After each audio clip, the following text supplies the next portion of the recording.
Welcome back to Bible Revealed. Have you ever wondered about one of the most perplexing moments in the Gospels? The day Jesus cursed a barren fig tree.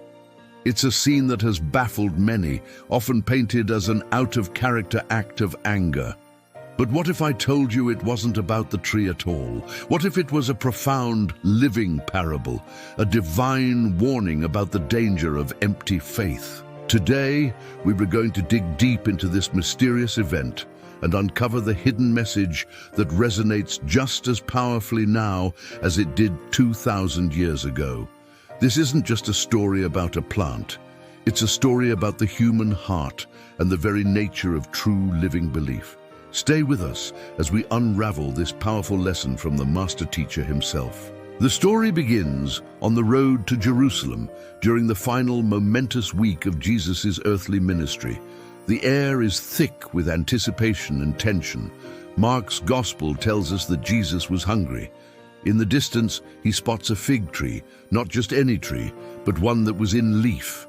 Now, for anyone familiar with the agriculture of the region, this is a crucial detail. Fig trees in that area typically produce early edible buds, called taksh, before the main crop of figs appears. The presence of leaves was a clear, visible promise that some form of fruit should be available.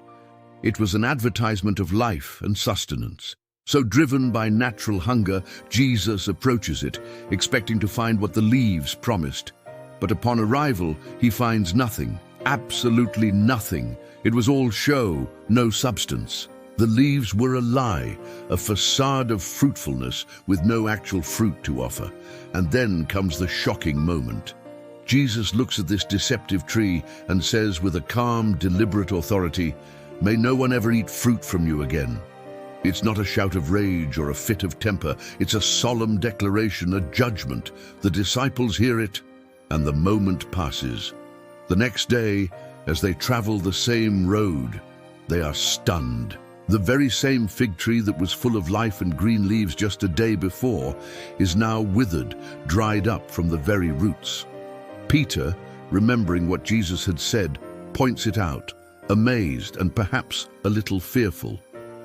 Why would Jesus, the one who healed the sick and preached love for enemies, do this to a simple tree? It seems so harsh, so unlike him. But that's because the curse wasn't really for the tree. The tree was a prop in a divine play, a physical symbol for a much deeper spiritual reality. To understand the message, we need to look at the context. Jesus had just made his triumphal entry into Jerusalem, and the very next thing he does is cleanse the temple.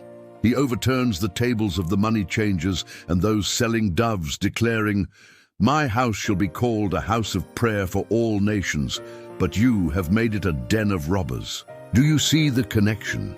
The temple, like the fig tree, had all the outward signs of spiritual life. It had the rituals, the sacrifices, the priests, the grand architecture. It was covered in the leaves of religion.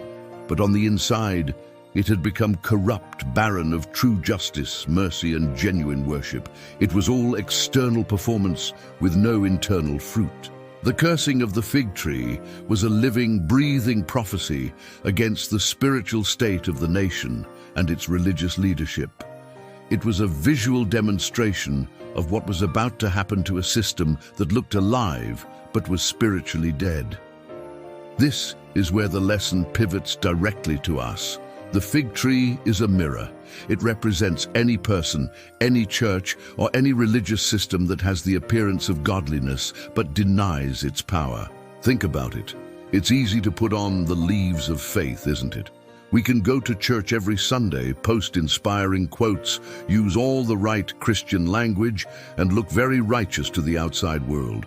We can have the complete foliage of religious activity. But Jesus is looking for something more. He's looking for fruit. What is this fruit? The Bible is very clear. Paul, in Galatians, calls it the fruit of the Spirit. Love, joy, peace, patience, kindness, goodness, faithfulness, gentleness, and self-control. It's the tangible evidence of a changed heart. It's a life that demonstrates genuine compassion, serves others, seeks justice, and walks in humility. Jesus wasn't angry at a plant for being a plant. He was issuing a powerful warning. A life that only looks spiritual but produces no real fruit of love and repentance is, in God's eyes, worthless. It's destined to wither because it's not connected to the true source of life.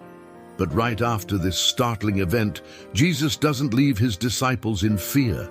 He uses it as the ultimate teachable moment. He pivots from judgment to hope. He tells them, have faith in God.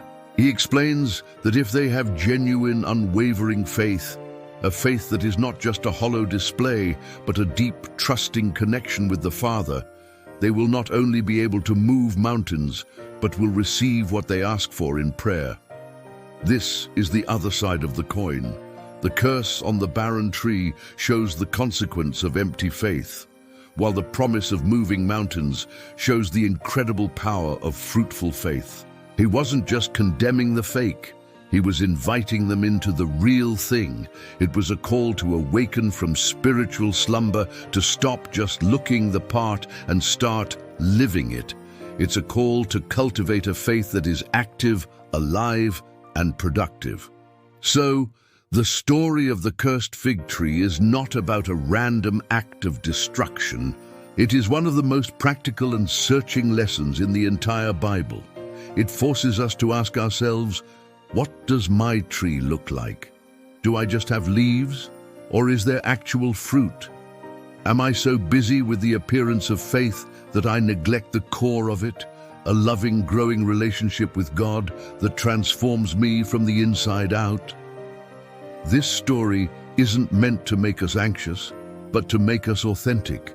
It's a divine invitation to inspect our own hearts and to reconnect with the vine, with Jesus himself, who is the only source of true life.